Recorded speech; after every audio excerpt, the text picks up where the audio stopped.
पुष्कर सिंह धामी जी का मैं एक बार पुनः स्वागत करता हूं और आपसे निवेदन करना चाहता हूं, जो हमारे अध्यक्ष जी ने कहा कि ये जो मेला है उसको राजकीय मेला घोषित कर दें, तो मेरी भी इसमें सहमति है। मैं आपसे निवेदन करना चाहता हूं कि आप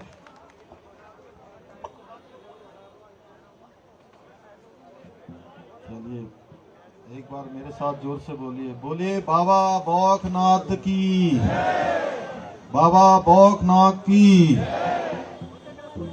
आज देवडोली बाबा बौखनाथ की जो निकली है, उसके अयोध्या प्रस्थान के इस शुभ अवसर पर और आज श्रावण मास का भी शुभारंभ हुआ है, ऐसे शुभ अवसर पर आप सब लोग इतनी बड़ी संख्या में यहाँ पर एकत्र हुए हैं और हमारे विधायक जी श्री दुर्गेश्वर लाल जी का और हमारी समिति के श्री जयंत सिंह रावत जी और पूरी टीम, ये लगातार मुझे भी ये कह रही थी कि आप सबके बीच में आना है। तो आज ये बड़ा शुभ अवसर आया कि बाबा की डोली के अयोध्या जाने के अवसर पर आप सबके बीच में मुझे भी सहभागी होने का अवसर मिला है। इस अवसर पर हमारे पुरुला क्षेत्र के लोकप्रिय विधायक भाई दुर्गेश्वर लाल जी, हमारे पूर्व विधायक और मेरे साथ उत्तराखंड सरकार में दायित्ववान श्री राजकुमार जी, श्री विनोद डोभाल जी, भाई दीपक बिजलवाड़ जी, सरोज पवार जी, ब्लॉक प्रमुख, हमारे मीडिया के प्रभारी श्री मनवीर सिंह चौहान जी, सत्येंद्र राणा जी, हमारे जिलाध्यक्ष श्याम डोभाल जी, पूर्व जिलाध्यक्ष जसोदा राणा जी, आलोक रावत जी, गोलू डोभाल जी, अचकीन पवार जी, चंडी प्रसाद बेलवाल जी, सरदार सिंह राणा जी और बौखनाथ देव समिति के अध्यक्ष श्री जयंत सिंह रावत जी, यशवंत सिंह रावत जी, संरक्षक गोपाल सिंह बिष्ट जी, संजय प्रसाद डिमरी जी, विजय सिंह रावत जी, चंद्रमोहन सिंह पवार जी, जगमोहन रावत जी, देवेंद्र सिंह चौहान जी, यशपाल सिंह रावत जी, शिवचरण डिमरी जी, हमारे माली जी, जिनके परम सानिध्य में मुझे भी बाबा बौखनाथ के परम सानिध्य में सिलक्यारा में रहने का अवसर प्राप्त हुआ और आज इस कार्यक्रम में बड़ी संख्या में आज पूरी घाटी से आए हुए सभी मेरे बड़े बुजुर्ग, सभी उपस्थित माताएं, बहनें और मेरे नौजवान साथियों, उपस्थित हमारे सभी मीडिया के बंधु, सभी पत्रकार मित्र, छायाकार बंधु, मैं सबसे पहले तो आज इस अवसर पर बाबा बौखनाथ समिति का हृदय से धन्यवाद करता हूं कि उन्होंने इस शुभ अवसर पर मुझे भी बाबा के दर्शन करने का अवसर प्रदान किया। मैं आभारी हूं। और यहाँ पर जितने भी लोग आए, मैं देख रहा हूं हजारों की संख्या में है। कोई इधर जा रहे हैं, कोई उधर जा रहे हैं। बाबा जहां विराजमान है वहां मेला लगा हुआ है और इस मेले में वही आ सकता है, कोई किसी के बुलाने से यहां नहीं पहुंचा है, ये ध्यान रखिएगा। आप लोग भी नहीं पहुंचे हैं। मेरे को बुलाने जरूर विधायक जी और समिति के लोग आए थे, लेकिन अगर बाबा की इच्छा नहीं होती तो कोई यहां नहीं पहुंचता। इसलिए मान के चलिए कि जिन जिन पर भी बाबा की कृपा है, बाबा का आशीर्वाद है, वो सारे लोग आज यहाँ इस मैदान के अंदर है, परेड ग्राउंड के अंदर है। आज बड़ा शुभ दिन है, आज हरेला पर्व भी है और ऐसे पर्व के दिन हमारी डोली जा रही है। बाबा का आशीर्वाद हम सबको मिल रहा है और बाबा की कृपा पूरे हमारे उस घाटी के साथ साथ पूरे उत्तराखंड पर है, हम सब लोगों पर है। और उसका साक्षात उदाहरण हमने वहां पर देखा जब सिलक्यारा में अभी 41 हमारे श्रमिक भाई उस सुरंग के अंदर फंस गए और उनके लिए बाहर का जनजीवन पूरी तरह से अस्त हो गया। सूरज उनसे दूर हो गया, हवा पानी सब कुछ उनसे दूर चला गया। ऐसे समय में बाबा ने हम पर कृपा करी और जो असंभव होने वाला काम था, जो असंभव कार्य था, लोग कह रहे थे कि बहुत मुश्किल है, ये कैसे संभव होगा, तो बाबा की कृपा से और हमारे प्रधानमंत्री मोदी जी के आशीर्वाद से उनको भी जब हमने इस घटना के सारे पहलुओं के बारे में बताया और क्या आवश्यकता है, कितने इंजीनियर हमको चाहिए, कितने हमको विशेषज्ञ चाहिए, कौन सी टेक्नोलॉजी चाहिए, चाहे वो टेक्नोलॉजी इंदौर से लानी हो या वो टेक्नोलॉजी तमिलनाडु मद्रास से लानी हो, चेन्नई से लानी हो, या आंध्र प्रदेश हैदराबाद से लानी हो, या विदेश से विशेषज्ञ बुलाने हो, कोई काम ऐसा नहीं था जो हमने प्रधानमंत्री जी से कहा हो और प्रधानमंत्री जी ने न किया हो। और एक दिन में 3-3, 4-4 बार प्रधानमंत्री जी सारे लोगों के बारे में चिंता करते थे। मैं बौखनाथ बाबा को बार बार प्रणाम करता हूं।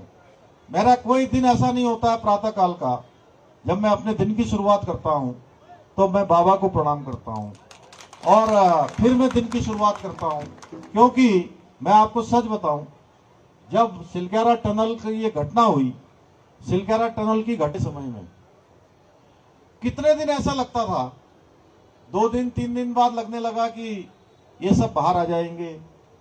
फिर पाइप डाला गया, थोड़ा पाइप अंदर गया, उसके बाद वो पाइप अटक गया, कभी 15 मीटर पर अटक गया, फिर कुछ आगे बढ़ा, 6-7 दिन बाद फिर 21 मीटर पर अटक गया, फिर उसको नई तकनीकी से ऑगर मशीन मंगाई, फिर जाकर वो 34 मीटर पर अटक गया। फिर हमने सोचा कि अब और मशीन लाते हैं, हैदराबाद से लाए, वहां चेन्नई से लाए, उसके बाद जब लाए तो 46 मीटर पर पूरी मशीन ही टूट गई, अंदर सारी मशीन फंस गई, पाइप आगे से पूरा बैंड हो गया, पूरा पाइप मुड़ गया और उसको निकालने में, काट काट के निकालने में 3 दिन का समय लगा। जब हम सोचते थे कि अब हम बिल्कुल पास पहुंच गए हैं, अब आज सारे मजदूर भाई बाहर आ जाएंगे, सारा जो हमारे लिए भी जनजीवन, भले ही वो अंदर बंद थे लेकिन बाहर, मैं सच बताऊं तो मैं भी अपने आप को ऐसा मान रहा था कि मैं भी इन मजदूरों के साथ बंद हो गया हूं, मैं भी इनके साथ, मेरा भी सारा काम अटक गया है। ऐसे समय में मुझे अगर किसी की याद आ रही थी, किसी का मैं स्मरण कर रहा था, तो मैं बाबा का स्मरण कर रहा था। और बाबा ने कृपा करी, 29 तारीख का दिन नवंबर का, 17 दिनों के बाद वो दिन आया और बाबा की कृपा से सारे लोग सकुशल बाहर आ गए। और सकुशल बाहर ही नहीं आए, हमने सोचा कि इन मजदूरों को निकालने के लिए हम पूरी ट्रॉली और एनडीआरएफ और एसडीआरएफ के जवान लगे हुए थे, तो एक एक का हमने हिसाब लगाया था कि 15-15 मिनट या 10 मिनट में एक हमारा मजदूर भाई बाहर निकलेगा उसमें से, और 3 घंटे का समय लग जाएगा, 41 लोग हैं। लेकिन आपको बताऊं, आप हैरान होंगे कि ये सारे के सारे लोग 3 घंटा छोड़िए, आधे घंटे से भी कम समय में सारे बाहर आ गए, क्योंकि वो बाबा की कृपा से सारे के सारे स्वस्थ थे। और पूरी देश दुनिया के अंदर हमारे उत्तराखंड का ये मॉडल पूरे देश दुनिया में गया। मैं अभी लोकसभा चुनाव की दृष्टि से अनेक राज्यों में गया, मैं झारखंड में गया तो वहां के लोग मेरे पास आए कि आपके उत्तराखंड में हमारे यहाँ के मजदूरों को बचाने के लिए बड़ा काम हुआ। मैं उत्तर प्रदेश श्रावस्ती में गया तो वहां भी लोग मेरे पास आए। मैं जहां जा रहा था वहां के लोग मिलने आ रहे थे और उत्तराखंड की तारीफ कर रहे थे। तो मैं सोच रहा था, यह सब उत्तराखंड की बड़ाई हो रही है, उत्तराखंड के बारे में अच्छा बोला जा रहा है, तो ये सब बाबा की कृपा से हो रहा है। और इसलिए मैंने उस दिन कहा था कि हम बाबा का वहां पर मंदिर बनाएंगे, मैंने घोषणा करी थी। और मुझे खुशी है कि बाबा का मंदिर वहां पर बनना प्रारंभ हो गया, उसका शिलान्यास हो गया, फाउंडेशन का काम हो गया है, आगे और काम चलेगा। टनल का भी मलबा भी निकाला जा रहा है, अन्य काम भी तेजी से हो रहे हैं। तो बाबा की कृपा से ये सब काम हो रहे हैं। बाबा की कृपा से हमारा राज्य आपदा से बचा रहे, हमारे राज्य के अंदर आने वाली जो परेशानियां हैं वो बाबा हम पर रक्षा करें, हमारे ऊपर कृपा करें। और बाबा की कृपा से एक बड़ा काम हुआ है इस बार, जो सतत विकास के लक्ष्यों को प्राप्त करने में एसडीजी गोल, उसमें हमारा राज्य उत्तराखंड जो 2018 से पहले 10वें पायदान से भी ऊपर होता था, नीचे होता था, 10वें पायदान से भी नीचे होता था, आज अभी 2 दिन पहले जो नीति आयोग की रिपोर्ट आई है, उस नीति आयोग की रिपोर्ट में हमारा राज्य उत्तराखंड पूरे हिंदुस्तान का नंबर 1 राज्य बन गया है, नंबर 1 का राज्य बन गया है। तो निश्चित रूप से इस प्रकार से हम आगे बढ़ रहे हैं और हमारे प्रधानमंत्री जी का हमारे राज्य के साथ बहुत लगाव है। आज आप देख रहे होंगे पिछले 3 सालों में अगर हम 4 धाम यात्रा की बात करें, यमुनोत्री गंगोत्री की बात करें, तो पिछले 3 सालों में ये यात्रा इतनी बड़ी है कि पहले के मुकाबले 3 गुना यात्रा ज्यादा बढ़ गई है। और इस साल तो सारे रिकॉर्ड ही टूट गए। पहले के 15 दिनों में पिछले सालों की तुलना में दुगनी से भी ज्यादा श्रद्धालुओं और तीर्थयात्रियों की संख्या देव स्थानों पर पहुंच गई, हमारे देव स्थानों पर पहुंच गई। उसके कारण से शुरुआती दिनों में उनको व्यवस्थित करने में कुछ परेशानियों का सामना भी करना पड़ा, चुनौतियां भी आई, लेकिन बाबा की कृपा से वो यात्रा भी हमारी सुव्यवस्थित हुई। और अभी आंकड़े देखे होंगे आपने, अगर 4 धाम में सबसे ज्यादा यात्रा पिछले सालों के मुकाबले इस साल बढ़ी है तो हमारी यमुनोत्री और गंगोत्री की यात्रा है। भाइयों बहनों, ये सब बाबा की कृपा से हो रहा है। और हमारे प्रधानमंत्री जी ने बाबा केदार की भूमि से कहा था कि 21वीं सदी का तीसरा दशक उत्तराखंड का दशक होगा, यानी कि जो ये 10 साल हैं ये उत्तराखंड के होने वाले हैं। हर दिशा में उत्तराखंड आगे बढ़ने वाला है। हम सबका एक ही लक्ष्य होना चाहिए कि हमारा राज्य एक कोने से लेकर दूसरे कोने तक, अस्कोट से लेकर आराकोट तक, एक सुदूरवर्ती क्षेत्र हमारे हिमाचल की सीमा से लेकर उधर नेपाल की सीमा तक और उधर तिब्बत की सीमा से लेकर हमारे उत्तर प्रदेश और अन्य राज्यों से लगी हुई सीमाओं तक, कि पूरा राज्य हमारा एक साथ समान रूप से विकास करते हुए आगे बढ़े। उसको देखकर जहां हम यमुनोत्री और गंगोत्री क्षेत्र का मास्टर प्लान बना रहे हैं, उस पर तेजी से काम कर रहे हैं, वहीं जौनसार क्षेत्र में हमारे महासू महाराज के स्थान पर हनोल का मास्टर प्लान भी हमने स्वीकृत कर दिया है। उस मास्टर प्लान पर भी हम काम कर रहे हैं। और मैंने इस बार आदरणीय प्रधानमंत्री जी को हमारे महासू महाराज भेंट किए और उनको उनकी महिमा के बारे में बताया कि किस प्रकार से हमारे उत्तराखंड के उत्तरकाशी और देहरादून और इस आसपास के क्षेत्रों में और हिमाचल के हमारी सीमा से लगे हुए अनेक जिलों में किस प्रकार की उनकी प्रसिद्धि है, किस प्रकार की मान्यता है। हमारा पूरा उत्तराखंड बाबा भौकनाथ की कृपा से, हमारे यहाँ के देवी देवताओं की कृपा से आगे बढ़ेगा और हम सब लोग उसके साक्षी बनेंगे। हम सब लोगों को पता है कि पिछले सालों में जो अनेक राज्य के अंदर ऐतिहासिक निर्णय लिए गए हैं, ऐतिहासिक फैसले लिए गए हैं, वो कठिन भी थे, कठोर भी थे, लेकिन राज्य के लिए जरूरी थे। वो फैसले हमने लिए हैं, चाहे वो यूसीसी के रूप में हमने फैसला लिया। उत्तराखंड हिंदुस्तान का आज पहला राज्य बन गया है जहां आने वाले 2 माह के बाद सभी उत्तराखंड के अंदर रहने वाले लोगों के लिए, चाहे वो किसी जाति का होगा, किसी वर्ग का होगा, किसी पंथ का होगा, किसी भी धर्म को मानने वाला होगा, उत्तराखंड का अंदर रहने वाला होगा, तो उसके लिए पूरे उत्तराखंड के अंदर सबके लिए एक समान कानून होगा। ऐसा एक समान कानून लागू करने वाला उत्तराखंड हिंदुस्तान की आजादी के बाद उत्तराखंड पहला राज्य होगा, देश का पहला राज्य होगा। भाइयों बहनों, इसके साथ साथ हमने धर्मांतरण रोकने का कानून बनाया है, दंगा रोकने का कानून बनाया है। राज्य के अंदर अब कोई दंगा नहीं करेगा, कोई धर्मांतरण नहीं करेगा। इसके साथ ही हमने अतिक्रमण हटाने के लिए, आपने देखा होगा अनेक स्थानों पर पुरोलक में घटना हुई, हमारे धारचूला क्षेत्र में घटना हुई, अनेक क्षेत्रों में इस प्रकार की शिकायतें आई। हमने कहा है कि आप राज्य के अंदर हम उत्तराखंड का जो मूल स्वरूप है, उत्तराखंड जिस नाते पूरी दुनिया के अंदर जाना जाता है जिसके कारण से उत्तराखंड के लोगों को देखते ही लोगों के चेहरे के भाव बदल जाते हैं। उनके अंदर एक श्रद्धा और विश्वास और आस्था का भाव प्रकट होता है जब हम कहीं भी जाकर ये कहते हैं कि हम देवभूमि उत्तराखंड से आए हैं। तो भाइयों बहनों, ये उत्तराखंड देवभूमि का जो मूल स्वरूप है, जो लोगों का ये भाव हमारे लिए है, जो एक प्रकार के विचार हैं, वो किसी कीमत पर नहीं बदलने चाहिए। इसलिए हमने तय किया उत्तराखंड के अंदर जितने भी ऐसे लैंड जिहाद के मामले हैं, वो लैंड जिहाद के मामलों पर हम अतिक्रमण को जड़ से समाप्त करने का काम करेंगे और उसके खिलाफ हमने अभियान चलाया है। पूरे राज्य के अंदर 5000 एकड़ से भी ज्यादा जमीन इससे मुक्त करवाई है।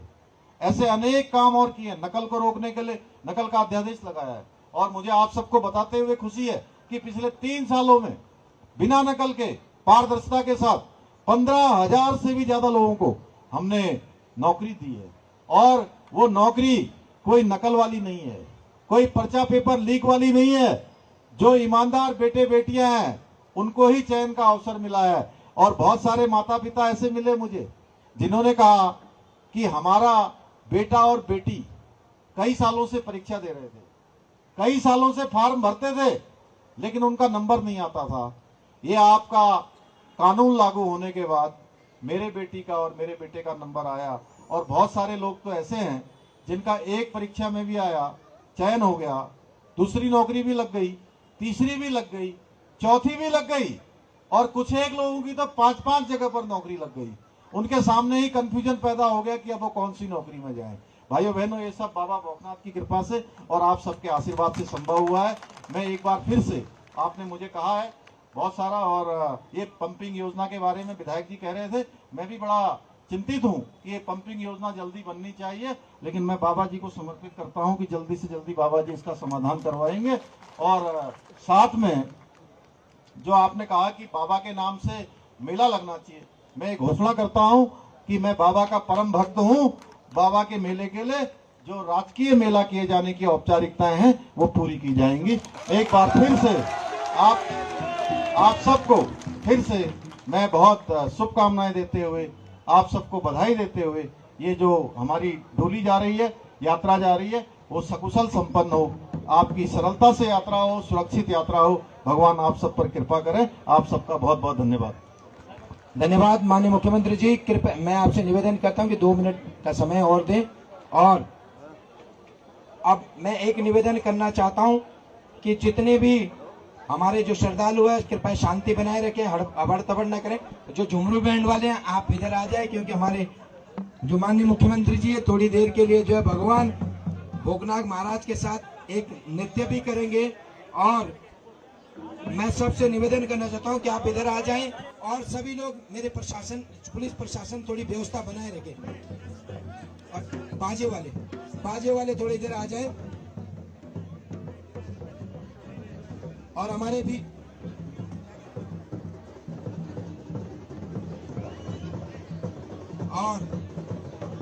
बीच में हमारे जिलाध्यक्ष आदरणीय दीपक बिजवान जी है, और माननीय मुख्यमंत्री जी को भेंट करना चाहते हैं। आपका भी मैं स्वागत और अभिनंदन। और हमारे बीच में दिल्ली से सुप्रीम कोर्ट से बीडी जहां जी आए हैं और हमारे माननीय मुख्यमंत्री जी को नमस्ते करना चाहते हैं। बीडी जहां जी सुप्रीम कोर्ट से आए हैं। और मैं माननीय मुख्यमंत्री से निवेदन करता हूं कि मैं सभी भक्तजनों से निवेदन कर कि देव डोली को प्रस्थान करें।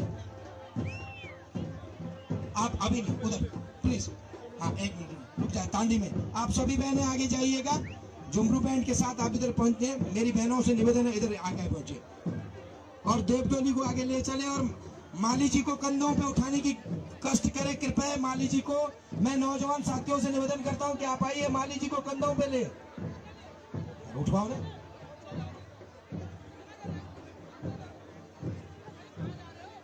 मैं माननीय मुख्यमंत्री से निवेदन करना चाहता हूं कि पालकी को आप कंधा लगा के जो है आप थोड़ा सा निवेदन करें। इधर से, माननीय मुख्यमंत्री जी इधर से आ जाए, इधर से आ जाए। मैं माननीय मुख्यमंत्री जी से निवेदन करना चाहता हूं कि पालकी को कंधा दे करके और सभी लोग थोड़ा, पब्लिक थोड़ी साइड हो जाए, कृपया पब्लिक साइड हो जाए। मैं माननीय मुख्यमंत्री से निवेदन करना चाहता हूं कि आगे मैं निवेदन करना चाहता हूं कि माननीय मुख्य अपने क्षेत्र के सभी भाइयों से मैं बाबा जी की डोली को बोलो, बाबा भूतनाथ महाराज की, बाबा भूतनाथ महाराज की, बाबा भूतनाथ महाराज की।